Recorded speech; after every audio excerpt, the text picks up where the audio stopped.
welcome back to the channel, Orcs Magic, and it's John here. And today is our second CreaYTors challenge video, of which we are going to be doing a top 10, which is something very brand new for this channel. And so, being brand new, we decided to push the boat out and get a very, very special guest in for this episode, which is Throg, our logo, our mascot, our guy. Throg, come on camera, buddy. Throg no like camera. Oh. Throg no go on camera. Come on, Throg, right, anyway, so Throg's, well, basically we wanted to get him involved, he's been very much a background part of the group, and and he's working hard with us, and we're trying to get him out there, ladies and gentlemen. So we decided and had a big chat amongst ourselves, and we were all practically in agreement that we were going to do top 10 beautiful women of magic, until Throg threatened us all with death that if we didn't do weapons. Yes, weapons good, women boring. Yeah, yes, Throg, we understand. Yes, so in light of that, we changed it to top 10 weapons of magic. So, Frog, last chance, come say hi to the folks. I said no camera. Okay, right. Let's just get to the list. So, jumping into the top 10, as Throg is being rather uncooperative with the helping of this video, we decided to draft in Adam and Chris. Hi, boys. Hello. So, amongst ourselves, we've managed to pull together what we believe is the top 10 MTG weapons. So, let's get down to it. Number 10. So, at number 10, we have Sickleslicer. This is the artwork by Jason Felix. Most predominantly has been shown in Modern Masters 2. And, well, Adam, champion for this. Do you want to quickly just go over what you feel like with the artwork? Yeah, I just really enjoyed this artwork. You got the living creature there. It's predominantly in the middle. It looks menacing. It looks like it's ready to kill something and jump out certain creatures. So I just like the artwork on this. The red in the middle and just the whole evil menacingness of the card, as you would say. Okay, so moving on. Number 9. So moving on to number 9, we have the Obsidian Barcle Axe by Jeff Easley, and this is only ever been featured in Morningtide. Now, this is one of my personal favourites. This is from my selection on the list. I love the way this artwork is showing. This is a beautiful axe. It looks like it's just honed down a tree. Or it could be on a chopping board. You don't know, but it is such a beautiful colour on the axe. Obsidian is one of those notoriously hard colours to get because Obsidian is naturally quite black and grey and a dark blue altogether, and I think that the depth of the piece against the yellow background really makes this thing stand out. So congratulations to Jeffrey on doing amazing work on that. Moving on. Number 8. Banshee Blade is been painted by Bradley Williams, and this is only ever featured in Scars of Mirrodin. Now, Chris, this is one of your personal choices. Do you want to take it? Yeah, I mean, the reason I like this is because you got guy holding like with gloves that have got sort of like thorns on it, and if you look at the blade itself, you've got a blade that's literally screaming at you. And imagine her charging in a battle with a blade that screams at people. Yes, it certainly is a beautiful piece. Just on the background as well, it looks quite colourful as well. And the blade itself, I quite like the look of the blade. It looks battle worn and everything. Okay, moving on. Number 7. At number 7, we have Shard of Broken Glass, which is painted by Franz von Winkle, and this was featured very recently in the Shadows over Innistrad block. This is one of mine that I got onto the list, and I feel this is one beautiful because this follows on from the not Relentless Dead, the Endless Ranks of the Dead artwork, and this is the actual stained glass window they have broke through that the Relentless Dead have come through. And it is obviously a victim who has picked up this piece of broken glass and is bleeding while trying to fend off the undying zombies. And just the artwork is stunning. You got the dawn in the back, the dawn or the dusk in through the window as well, and it just looks beautiful and stunning. Moving on. Number 6. At number 6, we have Moonsilver Spear. This has been painted by James Pake. And this is from the Aveston Restore block, but was also featured in one of the Commander sets. And Chris, this is from your list. Would you like to quickly talk? Yeah, the reason why I chose this on my list because as you look at it, it's bright. You've got either possibly an angel or a guy holding the spear out, sort of like signalling hope and everything. The way the spear is, I quite like the end, the way the end little bit is as well, the artwork on the end as well. And the way the sun reflects off the spear itself, it looks like it's about to kill final blow in the battle. So, you know, like it's killed the last kill of the battle or war.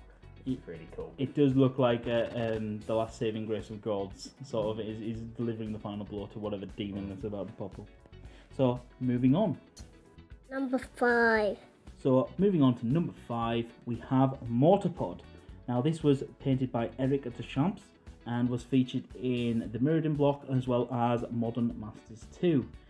Now, this was actually an agreement by both me and Chris, and yeah, what we felt like with this is that, again, it's a living weapon. This features the entire aspect of it, but the fact is that the creature that you see that was part of this living weapon is dead in it, and you have the bleed out effect into the Mirrodin itself.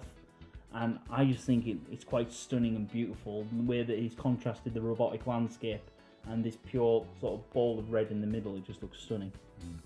I agree with that, and look at the background as well, it's completely desolate as well. You can see other Mortarpods in it. It just suits the artwork so well, I think, for it. Moving on. 4. At number 4, we have Fireshrieker. This was painted by Christopher Moeller and was featured most prominently and most recently in Conspiracy. And we have Adam to thank for getting this on the list. So Adam, would you like to talk about it? Yeah, it looks like it's, you know, in the middle of battle, it's breathing out that fire. It's like a fire-breathing dragon at the end of a weapon. You could imagine just having, you know, at the end of your weapon, just have a fire-breathing dragon just to kill your opponent. I really like the artwork around the weapon as well, you know, just to really emphasise the fire and the mist of the battle. So that's why I really like that artwork. Yeah, I think that Chris did an amazing job by highlighting that this is all about the weapon in this piece, and having that bright fire coming out at the end of the wand. This looks like something that Gandalf himself would wield in the face of battle to burn his victims alive. Moving on. Number 3. At number 3, we have Demonspine Whip. Now, this was painted by Mark Heiser and was featured in Alara Reborn. So, Chris, would you like to say this one? I like this one so much. It sort of, you see the demons coming out, looks like out of the back of someone, and it almost like it's become sort of the person itself, and you just see sort of like the whip actually itself coming out, and the art, it's sort of like a golden colour, and it looks, there's so much detail into it.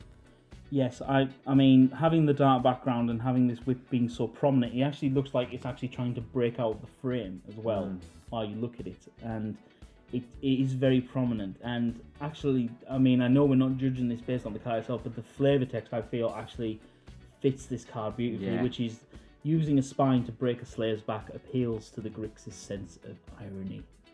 it hit Chris, you nailed this on the head for the choice of the thing. The fact it had demon on it, it kind of told me. There is that as well. So, moving on. Number 2. At number 2 slot, we have Worldslayer. This was painted by Greg Staples and was last featured in the M12 block. Now, this is one of mine from the list, and this thing is a sword of beauty in my eyes. This is a sword that is piercing the world. This is destroying the land itself. The fact that the blade is glowing as it pierces the ground, and have the sort of the background is sort of fading out, and so like the dying light. I think it is amazing artwork. What he has done with this. Well, it looks like that story, you know, where the is it Merlin? They try and get the sword out of the stone, and it takes a certain person to. It is very Arthurian in sort of style and legend. Even the sword itself, you could argue, looks very Arthurian for it. But the fact is that one thing I quite like about this is that we can't really tell the size of the sword from it. If you were saying to me a Worldslayer weapon, I would think a massive, gigantic greatsword, Like a claymore. Yeah. like a claymore. But this thing looks as delicate as a dagger in my eyes, and it looks like it is destroying the world. The thing Quite is, beautiful. it's sort of glowing blue as well. That kind of adds to it as well. So yes. So moving on. Number 1. So at number 1, we have the Sword of Feast and Famine, painted by Stephen Belladin in the Invention series for the Kaladesh block.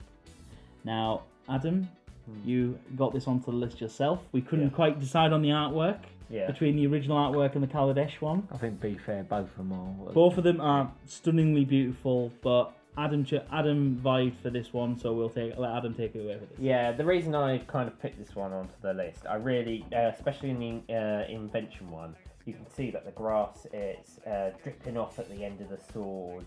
The sword is on that mantelpiece, just to show its prominence, to show how powerful this weapon is.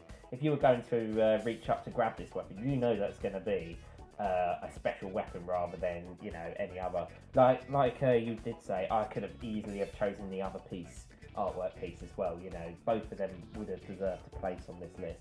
But yeah, I really think it's nice artwork, especially when you when it comes out of the pack, and if you can pull that out of the pack and just see the artwork and in all its shininess, it's a really good artwork. So Stephen done really well to make that one. I have to say, it is beautiful. The fact that it's mounted, it is focused the entire attention on the sword, whereas the old artwork focuses more on the sword being held. Yeah. I think, you know, the mounting of this sword just makes the masterpiece at the end of the day, and it is a fantastic number 1 choice. And so that is it. That is our first ever top 10, gentlemen. So we hope you've enjoyed this video. Please remember to like and leave a comment below, because your comment gets you entered into a draw to win a set of cartouches, which are signed by the artist himself. And this will be picked if we are the winning video. This will then be, your comment will be picked from the video. And apart from that, please go check out our fellow creators for their magic art tape, which we are very highly looking forward to watching. Wish we got the landscapes one. I could have talked for hours about John Avon, quite frankly. But this has been a very interesting thing, especially having to deal with beauty as beauty is in the eye of the beholder. So, please thank you for all of us at Team Orcs Head Magic. Remember to talk to us on Twitter with regards to using the hashtag Team Orcs Head, and we will respond accordingly. And make sure you all follow us and the creators on Twitter as well.